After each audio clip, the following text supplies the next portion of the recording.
and hello to my dear children. Congrats dear. All have successfully completed your FA1 test and I'm sure might have secured very good marks too. And a very important note, please send your presentation videos, that is component number 1, as soon as possible, and time limit 2 minutes in blue uniform. And let us step into our next course of run with full dedication and involvement in our studies. I hope all of you have your readers in hand and please read the lesson daily without fail. So in today's class we are going to see lesson number 2, The Elixir of Life by Sir C.V. Raman. Sir C.V. Raman was born in the year 1888 and lived till 1970. He had a keen interest in science even from his boyhood days. For his famous discovery called the Raman effect, he was awarded the Nobel Prize for Physics in 1930. King George knighted him for his contributions to physics. The government of India awarded him the Bharat Ratna and the Soviet Union honored him with the International Lenin Prize in 1957. So Sir C.V. Raman has written a descriptive essay on the importance of water and the need to harness water so that future generation can survive. Point number 1. Man has through the ages sought in vain for an imaginary elixir of life, the divine Amrita, to confer immortality. But the true elixir of life lies near to our hands, for it is the commonest of all liquids, plain water. So for many years, many long years, man has been seeking for the liquid that gives divine life. And all his efforts went in vain because he was not able to find the divine Amrita. So the imaginary elixir of life is the divine Amrita. According to the writer, the water is the actual elixir or the real elixir of life because it is the most essential one for all the living things. So the writer considers water as the real elixir of life. Alright, you might think, what is elixir? It is nothing but the plain water which has the magical and the medical effect in it. Now point number 2. I remember one day standing on the line which separates the Libyan desert from the valley of the Nile in Egypt. On one side was visible a sea of billowing. Billowing means spread over a large area. Without a speck. Speck means a small mark of a speck of green or a single living thing anywhere else on it. While on the other side lay one of the greenest, most fertile and densely populated areas to be found. So, the writer remembers that one day he stood on the line that separated Libyan desert from the Nile Valley in Egypt. And on one side he saw a large area or a vast stretch of sand. Billowing means spread over a large area like a great sand sea. Without any small mark of speck means a small mark of greenery or a single living thing.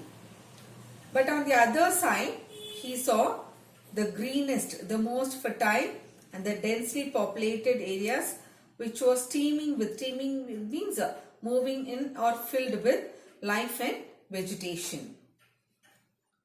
So what made this wonderful difference? Why? It is the water of River Nile flowing down to the Mediterranean from its sources a couple of thousands of miles away.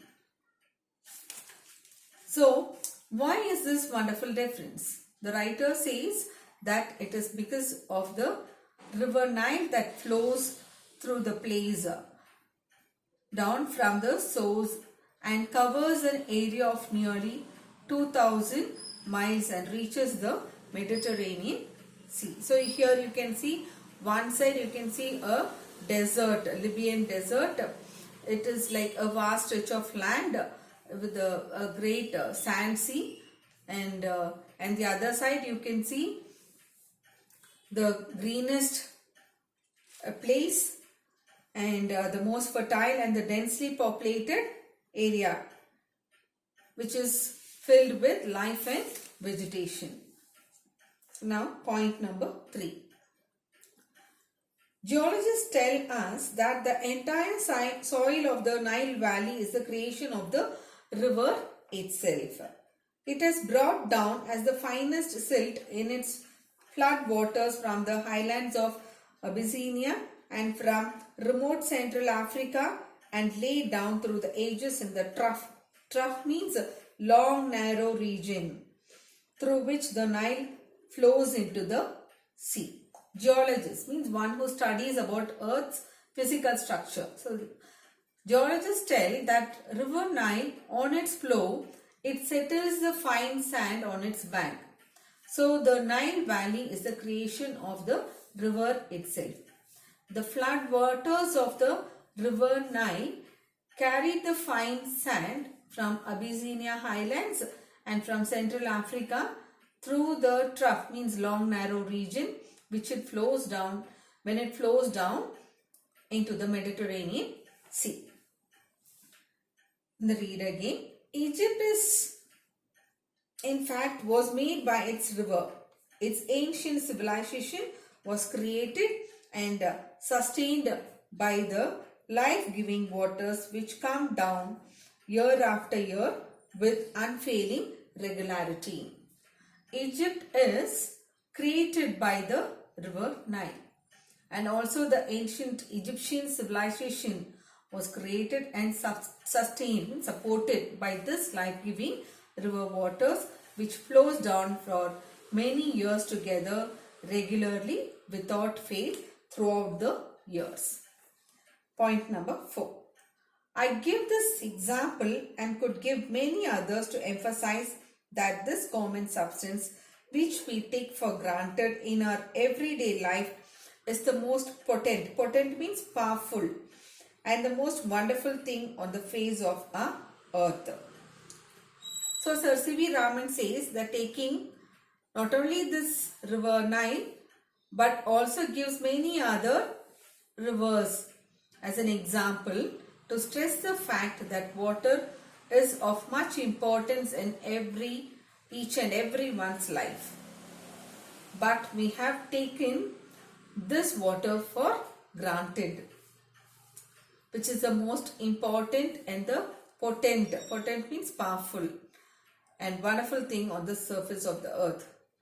Water is more important in the formation and shaping of the earth, that is 71% of water and 29% of land. So it has played a role of vast significance. So this water, it plays a role of vast significance, great importance in shaping the course of the earth's history and continues to play the leading role in the drama of life on the surface of a planet. So water is more important in the formation, shaping of the earth, that is 71% of water and 21% of land, and it continues to play the vital role throughout our life on the surface of our planet Earth. Point number 5. There is nothing which adds so much to the beauty of countryside. So water adds beauty to the landscape. So nothing is equal to water that adds much more beauty to the landscape. Landscape means natural view or scenery. Be it just a little stream trickling, means flow slowly over the rocks, or a little pond by the wayside where the cattle quench their thirst. So, let it be a stream which flows slowly over the rock, or a little pond by the roadside where the cattle quench, satisfy their thirst of an evening. Reader, the rain-fed tanks that are so common in South India, alas, but often so sadly neglected in their maintenance, are a cheering sight when they are full. So, what is rain-fed tank? It's a place where the rainwater is stored up. And these rain-fed tanks are very common in South India. They are very commonly found in South India, and it plays a very important role in South Indian agriculture. It is a cheering sight when they are full. So when the rain-fed tanks are full, it's a very cheering sight. It looks very beautiful to see that, but they are often sadly neglected in their maintenance. It plays a vital role in South Indian agriculture, but still they are sadly neglected in their maintenance. They are not maintained properly. They are of course shallow, but this is less evident since the water is silt laden and throws the light back, and the bottom does not therefore show up. Though the rain-fed tanks are shallow, at the bottom of it is not visible. The reason for this is because the silt, means the fine sand which is settled down at the bottom of it, throws the light back.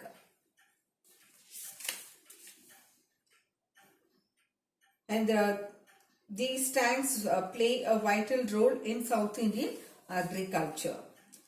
Some of these tanks are surprisingly large, and it is a beautiful sight to see the sunrise or sunset over one of them. So some of these tanks it's a very beautiful sight,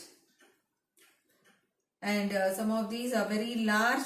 It's a very beautiful sight to see, and the rain-fed tanks during the sunrise and the sunset. Water in a landscape may be compared to the eyes in a human face. So during sunrise and sunset, it is a very beautiful sight. So water in a landscape may be compared to the eyes in a human face. And your eyes reflects your mood. When you are happy, your eyes are bright and with a shine. When you're sad, your eyes itself, it expresses that sadness. When anger, one can see the fire in it. So all your emotions are expressed through your eyes first. So that is why he says water in a landscape is compared to the eyes in the human face. He makes this comparison because it reflects the mood of the hour. When it reflects the mood of the hour, being bright and gay when the sun shines, turning to dark and gloomy when the sky is overcast. So when the sun shines during sunrise, the sun rays falls on the surface of the water and glitters and reflects the brightness of the day. When the sky becomes cloudy and dark during sunset, the water turns to be or seems to be dark and gloomy. Overcast means cloudy. So for today's class, we have completed from point number 1 to 5. Please, again I insist you children, please read your reader. And today's home assignment, learn 1 to 6 question and answer. Learn it. And classwork, in your classwork, write 1 to 6 question answers, and the paragraph writing, which is about the rain-fed tanks, that question number 3, write it. And again, a reminder, please send your presentation videos as soon as possible. Time limit 2 minutes. Thank you.